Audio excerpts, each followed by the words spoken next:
Jesus foi à cidade chamada Naim, e com ele iam muitos dos seus discípulos e uma grande multidão. Ora, quando ele chegou perto da porta da cidade, eis que ali havia um homem morto, que era carregado para fora, filho único da sua mãe, que era viúva, e uma grande multidão estava com ela. E vendo-a o Senhor, se compadeceu dela, e disse àquela mulher: não chores. Chegando-se, tocou no caixão, e os que levavam pararam. E Jesus então disse: jovem, digo-te, levanta-te. E o menino que estivera morto sentou-se e começou a falar. E Jesus entregou a sua mãe, e a todos sobreveio o temor, e eles glorificavam a Deus, dizendo: um grande profeta se levantou entre nós, e Deus visitou o seu povo. E este rumor sobre ele se espalhou por toda a Judéia e por toda a região ao redor. E os discípulos de João relataram a ele todas estas coisas que Jesus estava fazendo. Podemos aceitar.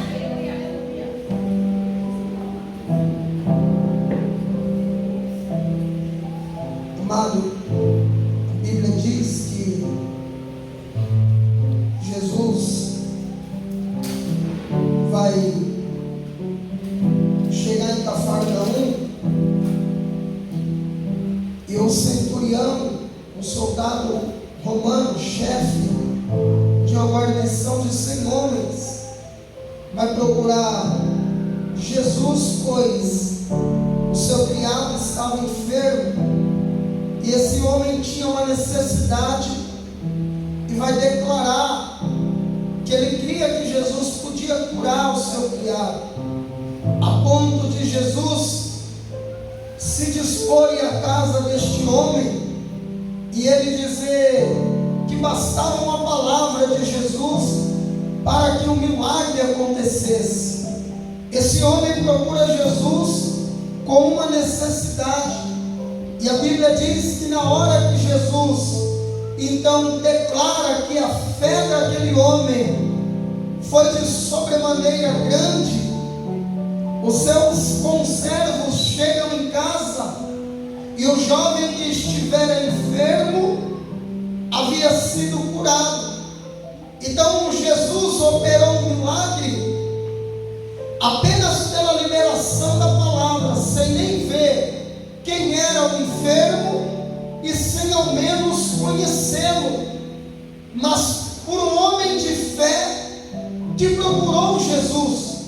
E a declaração dele foi o que moveu o coração de Jesus, pois ele vai reconhecer que, da mesma maneira que ele dava ordem e homens obedeciam, bastava uma palavra de Jesus para que o mundo espiritual se movesse e o milagre acontecesse.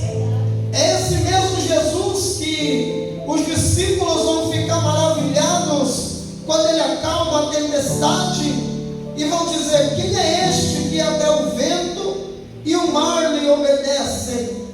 Ou seja, forças da natureza que não são sujeitas a homem nenhum, eram sujeitas ao comando de Jesus.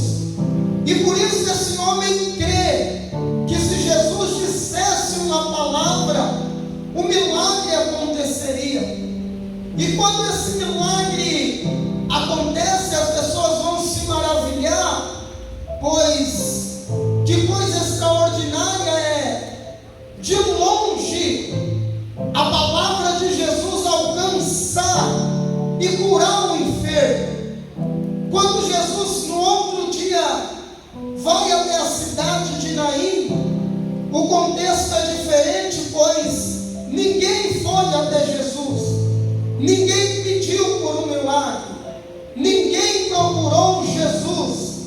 Haja vista que o menino estava morto, haja vista que a cidade de Naim, que quer dizer agradável, as pessoas ali nem professavam uma fé em Jesus, até porque o ministério de Jesus começava a se espalhar, estava mais ou menos no meio de seu ministério, com seu primo João Batista já preso. Então a fama de Jesus não era conhecida em todos os lugares. E esse menino, a Bíblia diz que a sua mãe era viúva, então está dizendo de uma mulher que já não tinha marido e agora perdera o seu único filho. Quando a Bíblia diz de uma mulher viúva, está dizendo de uma mulher que perdeu a sua estrutura. Uma mulher viúva é aquela que perdeu o seu esteio, aquele que sustentava a sua casa. Uma mulher viúva estava fadada a muitos infortúnios. Haja vista que nesse período uma mulher não trabalharia fora, e se ela não tivesse marido, ela dependeria de ter pelo menos um filho, para que esse filho viesse sustentar a sua casa. Essa história lembra muito a viúva que procura Eliseu. A Bíblia vai nos dizer que uma mulher procura Eliseu, e essa mulher é viúva e tem 2 filhos, e o contexto diz que ela contraiu muitas dívidas, haja vista que seu esposo havia ajudado a sustentar profetas no tempo da perseguição de Acabe e Jezabel, e ele morre e deixa dívidas, e os credores batem à sua porta para levar os seus filhos como escravo. Essa mulher procura Eliseu e não tem expectativa, mas ela sabia que o profeta poderia liberar uma palavra e mudar a sua história. Haja vista que ela vai viver a multiplicação daquele azeite. Mas a viúva de Naim, a qual Jesus está entrando no vilarejo, não tinha expectativa de mudança. A Bíblia diz que está saindo um cortejo fúnebre, e neste período os cemitérios seriam fora da cidade. Era tido como maldição enterrar alguém dentro dos portões da cidade. E Jesus está vindo com os seus discípulos e uma grande multidão. Ninguém sabe aonde Jesus vai, mas ele sabia que tinha alguém necessitado que nem ao menos o conhecia, mas a misericórdia do Senhor o levaria até alguém que nem sabia que ele poderia mudar a história dele. É por isso que talvez você está aqui nessa noite orando por alguém que não conhece Jesus, que nunca ouviu falar de Jesus, que nunca pisou dentro de uma igreja, mas pela sua busca e a sua fé, essa pessoa pode viver um milagre extraordinário. Essa mulher está desesperada, além de não ter esposo, agora ela perde o seu único filho homem. O filho nos fala de herança, era a expectativa de um futuro. Todo mundo que tem um filho projeta nele um futuro. Alguns pais olham para os seus filhos e projetam uma profissão que o seu filho vai ter, projetam o time que seu filho vai torcer, as coisas que ele vai gostar, porque é dos pais depositar nos filhos talvez os sonhos que ele não realizou. Existem pais que não fizeram uma faculdade, mas ele olha para o filho e deseja dar a oportunidade do filho conquistar o que ele não conquistou, ter um estudo, uma profissão, uma estrutura. E agora essa mulher perde esse filho. Imagine uma pessoa sem estrutura e sem sem oportunidade de sonhar. Ela perdeu o seu marido e agora outra vez a morte bate na sua porta e leva o seu filho. A mesma decepção, o mesmo trauma, o mesmo luto. Tem pessoas que a história parece que se repete. Quanto mais sofre, mais sofrimento atrai. E aí o que começamos a pensar? Será que a minha história está fadada ao sofrimento? Será que a minha vida está fadada a não dar certo em nada? Porque tudo que eu faço sempre dá errado. Mas sabe o que é extraordinário? É que a Bíblia diz que Jesus encontra ela na porta.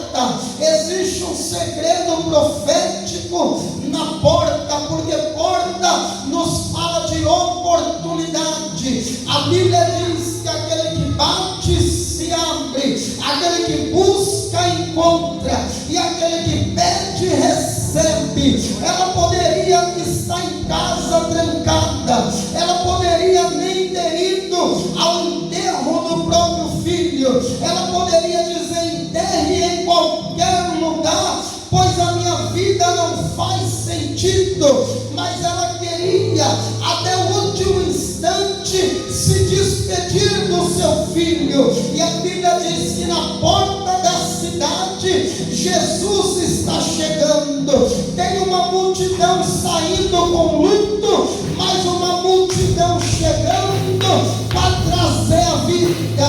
Ali a Bíblia está nos dizendo: era um encontro de multidões, a morte saindo para a vida poder entrar. Jesus está lhe dizendo: é noite de ele abrir a porta, tirar tudo que está morto e trazer vida para a tua casa. Ela não sabia. É por isso que eu digo que Jesus prepara milagres que nós nem esperamos. É por isso que eu digo que tem coisas que acontecem que você diz: meu Deus, eu nem esperava por isso, eu nem cheguei a pedir isso. Observe que ninguém chamou Jesus. Quando o servo do centurião estava enfermo, no início do capítulo 7, ele manda alguém buscar Jesus. Mas agora não, ninguém foi buscar Jesus, ninguém chamou, mas tinha um coração angustiado. Jesus não ouviu o grito da boca, mas ouviu o gemido da alma, o sussurro no coração. Era Jesus dizendo: com a boca você não me conhece, mas o teu coração me chama e eu vou mudar a tua história. Naim significa agradável. Era uma vila calma, pacata, agradável de se viver. Porém, o cenário dessa mulher agora era totalmente o contrário do que significa Naim. Um lugar agradável agora é tomado pelo luto. Talvez você está passando por situações na tua vida que nem você se reconhece. Porque outrora você era sorridente, outrora você era feliz, outrora você esbanjava energia, outrora tinha até uma vaidade positiva, se arrumava, gostava de estar bem. Mas situações adversas vêm contra nós, e aí às vezes a gente se larga, deixa de se cuidar, deixa de enxergar a beleza da vida, deixa de ter autoestima, deixa de se vestir. Tem pessoas que passam por traumas e aí se larga numa ansiedade terrível, começa a comer demais, contrai doenças, enfermidade, daqui a pouco está enclausurada num quarto, síndrome do pânico, ansiedade, fica com a autoestima baixa, se larga, fica feio, perde o desejo de viver, e quando se olha no espelho, nem se reconhece mais. A Naim, que um dia era bela, hoje está com cor de luto, mas Jesus está vendo e dizendo: ninguém chamou, mas eu estou indo, eu estou chegando para tirar o cenário do luto e trazer um cenário de vitória. Porque falar de vitória, quem nunca venceu é fácil. Eu conheço um monte de conselheiro de gabinete que não sabe nem o que é sofrer na vida. Meu Deus. Dá conselho para você sem nunca ter passado luta. É fácil. Falar que a sua vida vai mudar sem nunca ter sofrido é fácil. É igual crítica construtiva de quem nunca construiu nada. Guarde para ele, porque se ele nunca venceu nada na vida, como ele vai te dar um conselho para você vencer? Pois é. Só pode falar não chore quem um dia já chorou. Lembra quando Lázaro morre? O menor versículo da Bíblia diz: Jesus chorou. E agora Jesus está chegando e o cenário é de choro. Olha que coisa tremenda, pois a Bíblia fala que tinha uma multidão saindo com ela, alguns se compadecendo, outros somente para ser curioso da vida dela. Porque às vezes a gente pensa que está cercado de muita gente e todo mundo está conosco. Não, às vezes só está do lado para saber se realmente estamos sofrendo e estamos mal. Tem pessoas que perguntam se você está bem, você pensa que é porque você é querido. Não, ele só quer saber se você está no fundo do poço mesmo. Tem pessoas que te mandam mensagem todo dia, aí você pensa: fulano gosta de mim. Não, é porque ele sabe que uma hora você não vai aguentar e vai falar que você está no buraco e não vê saída. Então não é preocupação, é para ver se realmente tudo está dando errado na tua vida. Meu Deus. Você pensa que só vai no enterro quem gosta de alguém? Tem gente que vai para ver, deixa eu ver se miserável morreu mesmo. Deixa eu ver se a família está na pior mesmo. Tinha uma multidão, querido. Você pensa que todo mundo estava chorando o luto dela?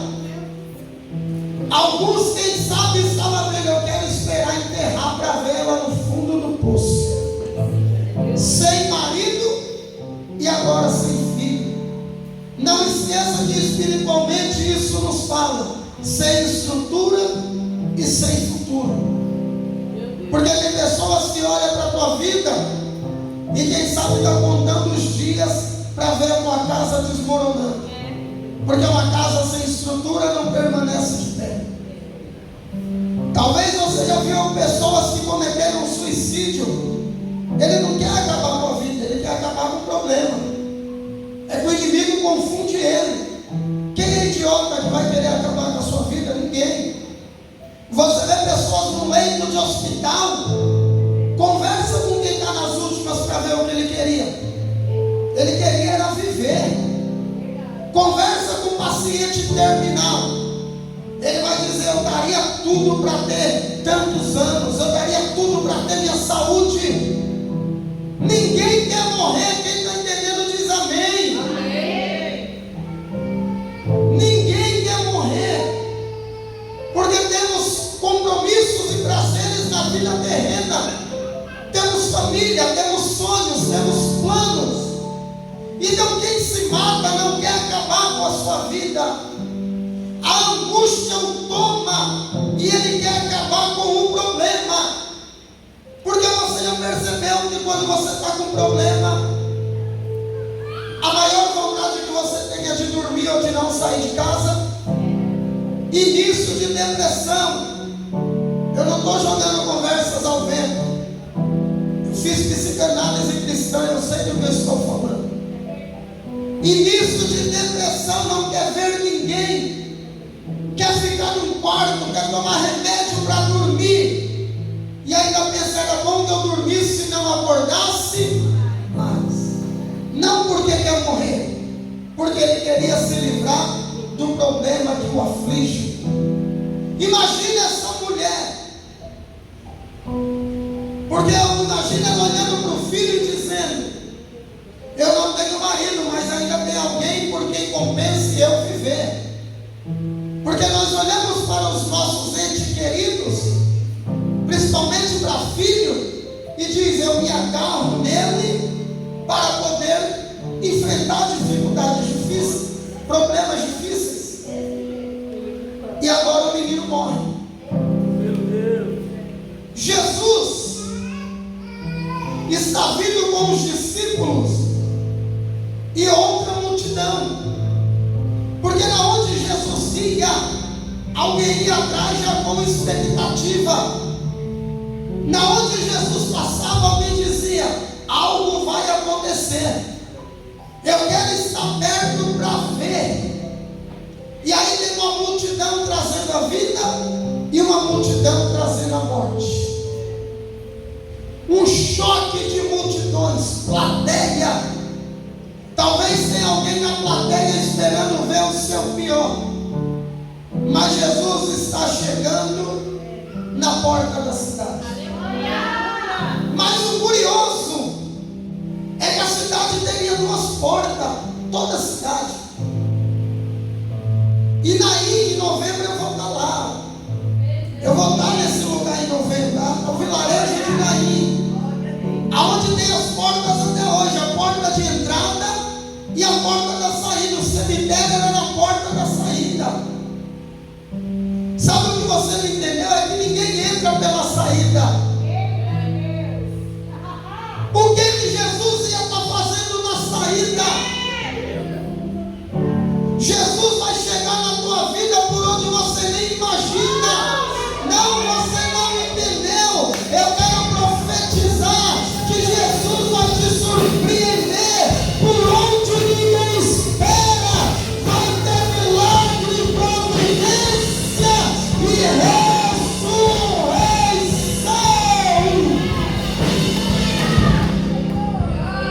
Ninguém entra pela saída. Diga para o teu irmão: é só Jesus. É só Ele que faz essas coisas. Não tinha mais chance.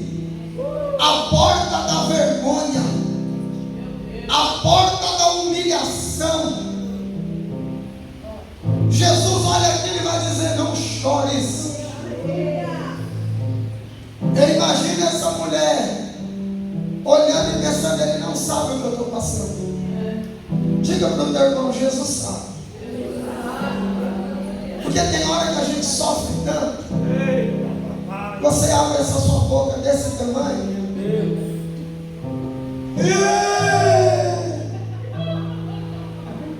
O Senhor não sabe o que eu estou passando.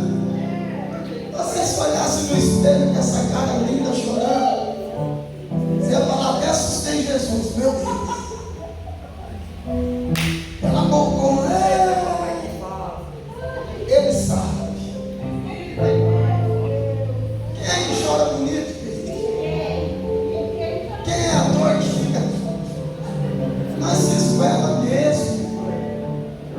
Se desencada, fica com os olhos fundos, angustia a alma, chora com o coração, não é nem com a alma, com o espírito. Imagina ela pensando: esse cara não sabe o que eu estou passando. Só que só pode falar para você não chorar quem tem poder de enxugar as suas lágrimas. Apocalipse vai dizer: e Ele enxugará dos seus olhos toda a lágrima. Não é uma, não é duas, não é a lágrima de dor pequena, não é lágrima de dor grande, é toda lágrima, porque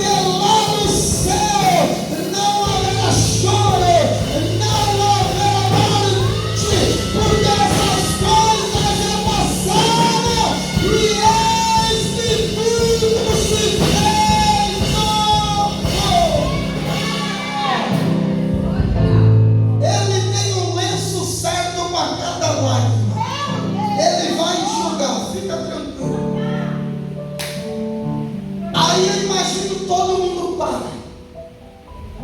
Um judeu não pode tocar em caixão, não pode tocar em defunto, senão fica impuro 7 dias. Um sacerdote, se tocar em um defunto, tem que se purificar, senão não pode entrar dentro do templo. Jesus para o funeral. Sabe o que o Senhor me ministra agora? Você está desesperado à toa, está querendo gastar dinheiro com caixão à toa. Isso é espiritual. Está querendo enterrar o que Jesus vai ressuscitar à toa. Está querendo dar a Deus para aquilo que o Senhor está dizendo: eu vou entrar para mudar a história. Jesus é tão lindo que ele vai tocar. É uma espécie de uma maca. É óbvio que não era um caixão como conhecemos. É uma espécie de uma maca, madeiras do lado, pano no meio e um menino deitado. Não era assim enterrado em terra, cemitério horizontal, aí cavernas, buracos e rochas. Colocava-se lá dentro, enrolado e pronto, tampava com a pedra. Então Jesus vai tocar no esquife. O que é o esquife? A urna funerária da época. Se não fosse de pano com madeira, era uma espécie retangular de caixa de madeira sem tampa. Colocava, levava para a cova e tirava. Jesus toca e diz para o menino: se levanta. Morto não ouve, porque Jesus vai falar para o menino: se levanta. Lembra que quando o centurião chegou para Jesus, foi somente uma palavra e o menino foi curado. Jesus não estava dando ordem para o menino, era para a força da morte. Jesus estava dizendo: solta esse daí, porque eu ainda tenho plano. Jesus está dizendo hoje: solta esse projeto, morte, solta essa família, solta esse negócio, porque eu ainda tenho plano nisso.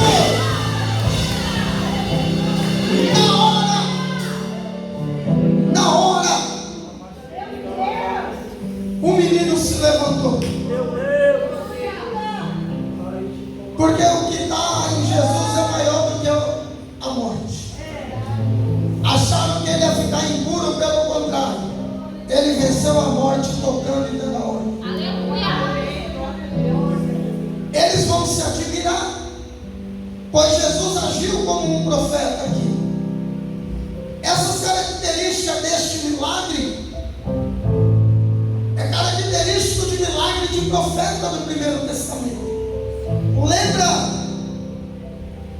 quando a mulher que faz a casa para Eliseu, ela não tem filho, e Eliseu vai liberar uma palavra e ela vai girar.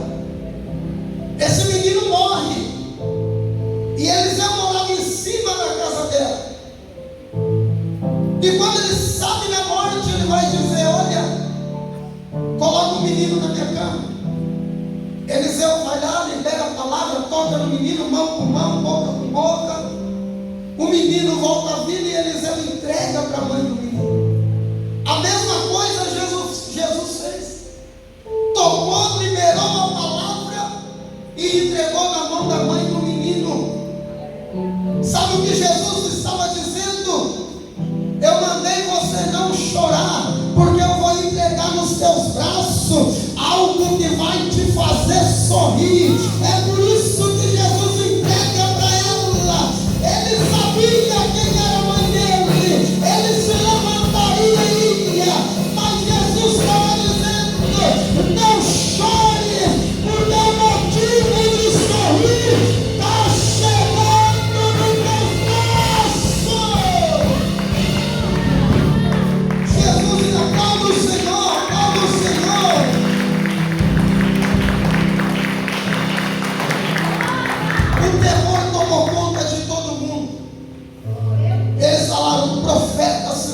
pelo nosso meio. E Jesus visitou seu povo.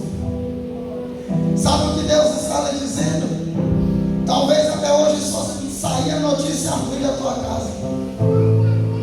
Sabe aqueles casos que você só espera o pior? Sabe mãe quando tem filho que dá trabalho? E aí o telefone toca, o coração já dispara, já dá um medo. Sabe quando você tem um problema? E aí alguém te liga e você fala, meu Deus, quero nem entender que pode ser notícia ruim. Só tinha notícia ruim dessa mulher, gente, 2 mortes. E aí Jesus estava dizendo, agora a notícia vai ser diferente.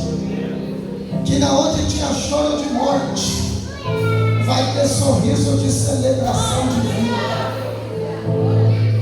A notícia correu.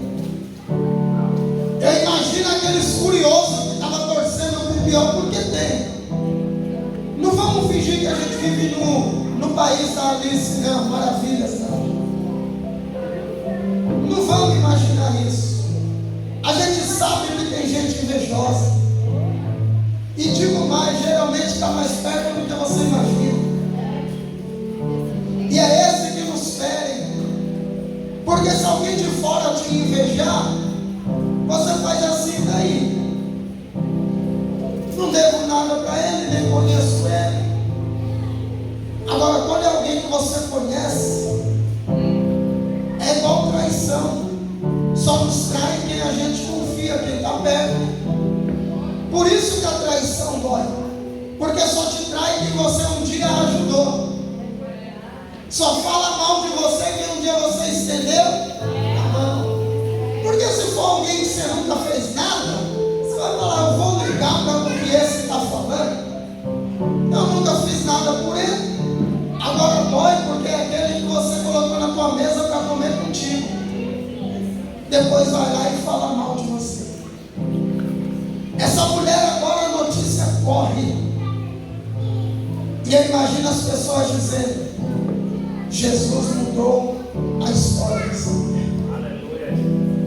A notícia da tua casa não vai ser mais de tragédia. Vai ser que Jesus chegou e mudou a história da tua casa. Dá um aplauso bem forte ao Senhor. Mais forte que você puder.